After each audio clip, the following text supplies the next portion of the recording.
સુરતમાં હજીરા ધુલિયા હાઈવે પર 2 ઓવરબ્રિજના લોકાર્પણ દરમિયાન રાહુલ ગાંધીના 2 વખત ગુજરાત પ્રવાસ ઉપર આવતા સી.આર. પાટીલે નિવેદન આપતા કહ્યું કે ગુજરાતમાં દરેક માટે આકર્ષણનું કેન્દ્ર છે. જે વ્યક્તિ ઇરાદાપૂર્વક આવી રહ્યા છે તે સફળ થવાના નથી. પાર્ટીના જ માણસો પર તેને વિશ્વાસ નથી. પીએમ મોદીના નેતૃત્વમાં ગુજરાત આજે સલામત છે. સુરતમાં હજીરા ધુલિયા હાઈવે પર 2 ઓવરબ્રિજના લોકાર્પણ દરમિયાન રાહુલ ગાંધીના 2 વખત ગુજરાત પ્રવાસ ઉપર આવતા સી.આર. પાટીલે નિવેદન આપતા કહ્યું કે ગુજરાત દરેક માટે આકર્ષણનું કેન્દ્ર છે. જે વ્યક્તિ ઇરાદાપૂર્વક આવી રહ્યો છે તે સફળ થવાનું નથી. પાર્ટીના જ માણસો પર તેને વિશ્વાસ નથી. પીએમ મોદીના નેતૃત્વમાં ગુજરાત આજે સલામત છે.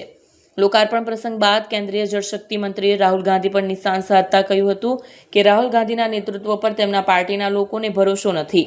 કોઈ 2 દિવસ આવી જાય તેથી ગુજરાત તેમનું થઈ જશે તેવી કલ્પના જે કરે છે તે સાચું નથી.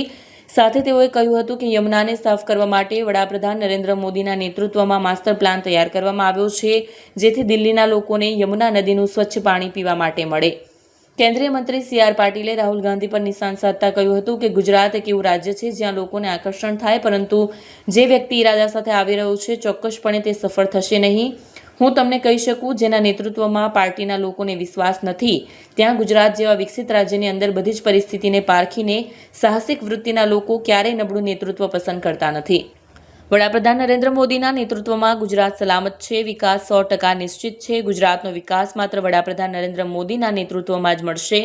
આ ગુજરાતના લોકો જાણે છે. એટલા માટે જ કોઈ 2 દિવસ આવી જાય તેથી ગુજરાત તેમનું થઈ જશે તેવી કલ્પના જે કરે છે તે સાચું નથી.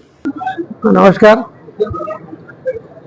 આજે નેશનલ હાઈવે નંબર 53 ઉપર 2 બ્રિજનું લોકાર્પણ કરવામાં આવ્યું છે. નેશનલ હાઈવે દ્વારા નિર્મિત આ બંને બ્રિજ આ વિસ્તારના લોકો માટે અત્યંત મહત્વના હતા.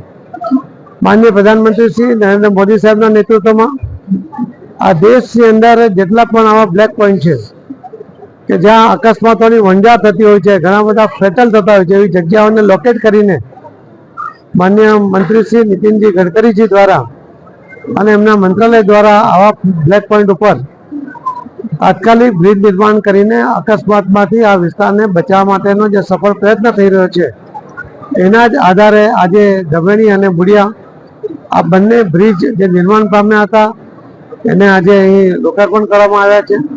આના કારણે લોકોની સુવિધા વધશે, લોકોની સ્પીડ પણ વધશે અને અકસ્માત જે વારંવાર થતા હતા એમાં નહીવત અકસ્માત થવાની શક્યતાઓ હશે. કદાચ કોઈ માનવ ભૂલને કારણે થઈ શકે, પરંતુ હવે એને જે આના કારણે જે અકસ્માત થતા હતા એ ન થાય એવું હું ચોક્કસપણે માનું છું. હું આ વિસ્તારના લોકોને આ બંને બ્રિજ પ્રાપ્ત થયા આના માટે અભિનંદન આપું છું અને મોદી સાહેબનો અને નીતિન ગડકરી સાહેબ બંનેનો આભાર માનું છું. ધન્યવાદ.